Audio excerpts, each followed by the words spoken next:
I'm on time. Crazy. Oh man. All right. We got coffee. We got sign. We got tablet. Almost ready to go.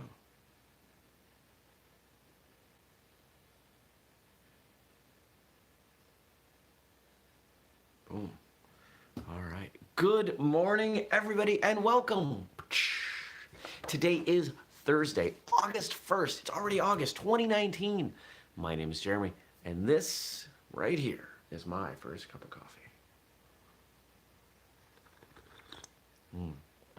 Well, I hope everybody had a wonderful Wednesday. I was immensely productive. It was crazy, out of control productive, just knocked everything out.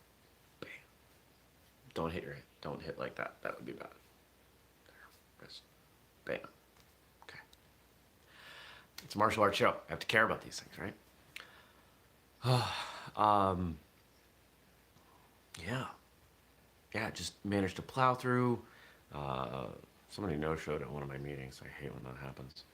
Was that the only meeting I had? Yeah. But I managed to stick around that coffee shop, get a bunch of work done, come back home, get a bunch more work done, confirmed production times on a couple orders, and just bang, just killing it. There's a lot going on, a lot of great stuff going on, and I'm excited. Now today's kind of more of the same. I've got a meeting early this morning, and then for the rest of the day, it's just plowing away, just getting work done. Setting myself up for tomorrow, where I have committed, I'm telling you, I've committed to getting the draft of the audiobook done for the Martial Artist Handbook. So I'm gonna do it. I booked off everything. There's nothing else going on tomorrow. I'm gonna stand there with my microphone and just record and record and record. And I'll probably be sick of it by the end of the day, but I've got to do it before we can take those next steps. So I'm excited for that. I'm excited that I put it on a Friday because Fridays tend to be a little bit lighter for me. And yeah, that's where we're at. That's where we're at. Now, got some questions here. More and more people are finding the show. Had some good dialogue with someone yesterday on the, what did we call that episode? Martial Arts for Teenagers. That was a collaborative episode with Sensei Jared Wilson of Martial Thoughts. And had some commentary from a teenager, someone who trains. And guess what? She agreed with what we said. Hey, two guys in their 40s got it right. Cool. I wasn't 40 then. I was 38 when that episode came out. All right. So, there's a new episode of Martial Arts Radio today. I'm actually remembering to tell you this. Today's episode is, what's the title? How much do size and strength matter in martial arts? I believe that's the title. That's definitely the subject matter, though. I spent some time exploring size and strength and just this whole pro-con conversation around them, and you should check it out. You can find it right here on YouTube or podcast app or whistlekickmartialartsradio.com. So I've got some questions here, and I'm going to answer them because that's what we do on First Cup. What is the best piece of advice your sensei ever gave you? I've got a few senseis. If we want to use the broader term, instructor, to expand to other martial arts. What is the best piece of advice? That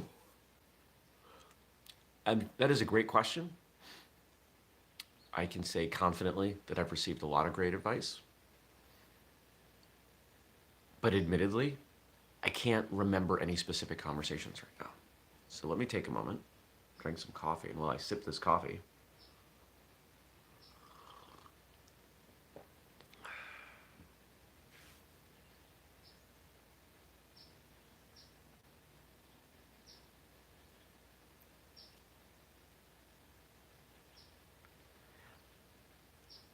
when I think of this, I don't think of specific words. I think of intentions. I think of the directions that I took things. I have this belief that your first martial arts instructors are the ones really responsible for setting you on the path for martial arts.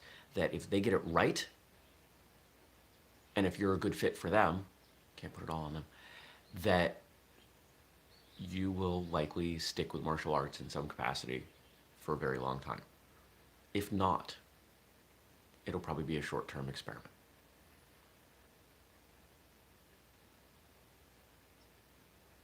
So I'm going to take a little bit of liberty with this question, in that the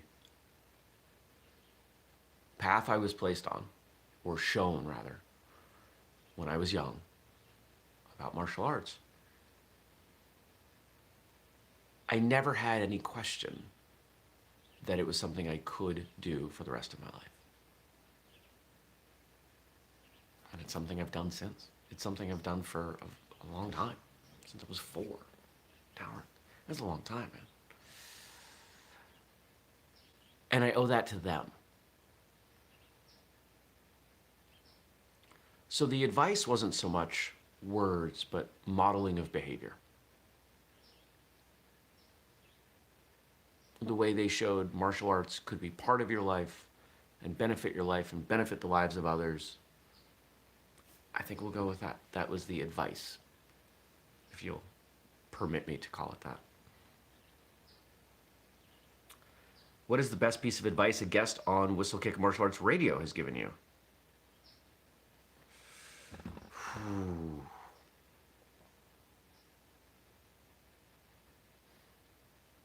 The one that sticks out the most, the one when I think about the episodes, the one that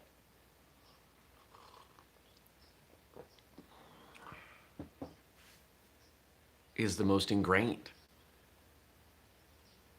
was Bill Wallace saying, just train, because it's fun. And I think sometimes we forget that it's fun, and it's supposed to be fun.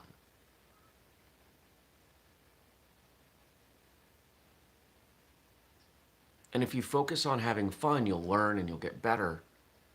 But if you just focus on learning and getting better, you might not have fun, and it's less sustainable. If you train martial arts in a way that's enjoyable, you're more likely to do it more often and for a longer period of time. We all need more fun in our lives, right? So train in a way that's fun. Train at a place that's fun. I'm at a point in my life, and that includes my training, where if something's not fun, I'm probably not going to do it.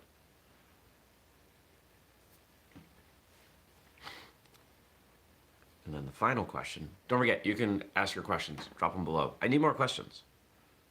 I want to hear from more people. If you've never left a question on an episode, please ask me a question. What's the best piece of advice you've ever heard, period? And the word period is written out. The best piece of advice I've ever heard.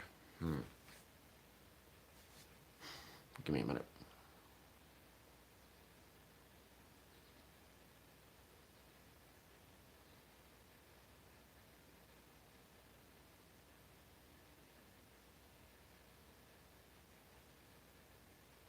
All right, here's what I got. Don't sit down with a light bulb in your back pocket. That would be a good piece of advice. But why would you have a light bulb in your pocket? Don't put light bulbs in your pockets. It's not a good place to store light bulbs.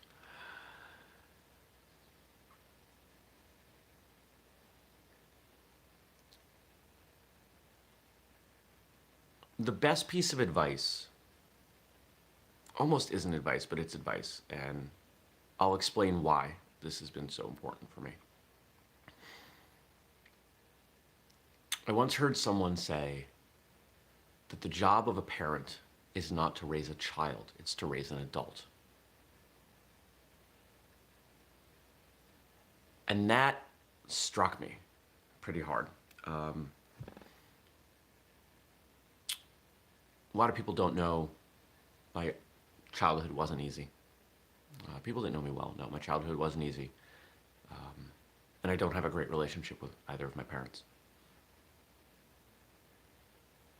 And that was the source of a lot of pain for a long time. And admittedly, in some ways, still is. But when I heard that, it helped me realize that I'm actually doing okay. Because I'm a functional adult, I contribute to society, and I have a good life. And when I look at the way I was raised, no, I didn't have a good childhood.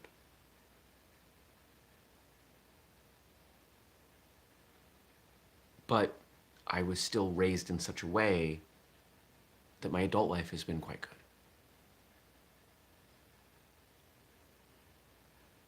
And so in hearing that advice, one, should I ever have children? I think that's pretty good information. But for my own life, it allowed me to let go of a lot of things. And it allowed me to look at a lot of the ways people conduct themselves differently. A lot of people who act like children as adults, it's because they were raised to be children, not adults. And so some of that responsibility lies with their parents. So that has allowed me to just act and interact with people in a little bit different way. So that's been pretty valuable to me. Is that the absolute best advice I've ever heard? I don't know. But it's what is in my mind and what popped up as I thought about that question.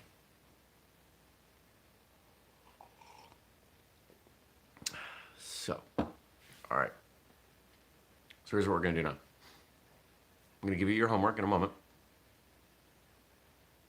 Part of your homework is to go listen to today's episode of Martial Arts Radio. Because here's the thing. I did an episode about size and strength. I'm 5'7". I'm strong for my size. And I guess generally speaking, I'm strong, but I'm certainly not large. So some of the components of what I discussed are theoretical and observational. They're not experiential. There's some nerdy science words for you. Especially if you are a larger person. And I mean that in both directions. If you are taller, if you are carrying more weight, if you are stronger. All three of these things matter for that conversation on size and strength. I would love for you to find that episode. It's 419. Pretty sure it's 419. Check it out. Let me know what you think. Do you agree? Do you disagree? The best martial arts radio episodes come with conversation. And I'd like to get some conversation about this because I'm going to learn from it. So help me. Okay. Rest of your homework in a moment. Now, don't forget we do the show every weekday morning, 6:30 a.m. Eastern, right here on YouTube. If you have not subscribed, and turn on notifications so you get the little bell ringing when we do this. What are you waiting for? Do it. I love doing this show, but part of this show is having people join me live, and the more people that join me live, the more enjoyable it is for all of us. You can contribute as we go, ask questions, respond to things that I say, and that's really helpful and a heck of a lot more fun. Okay, get your cup of coffee. Have your first cup of coffee with me. That's why we have these mugs. You can buy them on whistlekick.com for like $10. Okay. All right, now here's the rest of your homework. Ask a question, please. One of the things that makes this show great, Daniel says he's on cup 12. Cup 12? Are they small cups? Are you going into cardiac arrest? Stacy says, first cat cuddles with Jeremy. Stacy, I can see you doing that. Big mugs of coffee. You've had 12 big mugs of coffee? Are you in a different time zone, Daniel? Is this like the end of the day for you? You're in the UK. All right, that makes sense. So 5 hours ahead. So I'm not going to have that much coffee today. Who was it? Was it Van Gogh or Picasso? There's a famous artist who was documented drinking like 70 cups of coffee a day. I have no idea how strong they were or how large they were, but something ridiculous. It's a lot of coffee. He thought it would, you know, he thought it was making him healthier. Who knows? What was I saying? Questions. I like your questions. Ask me your questions. Please. So, all right. I'm going to go. I'm going to go change out of this robe into real clothes so I can get to this meeting. It's our morning meeting. And I'll probably make a second cup of coffee. So, I hope you have a wonderful day. Thanks for joining me. And I'll see you back here tomorrow for Friday. Woo! Peace.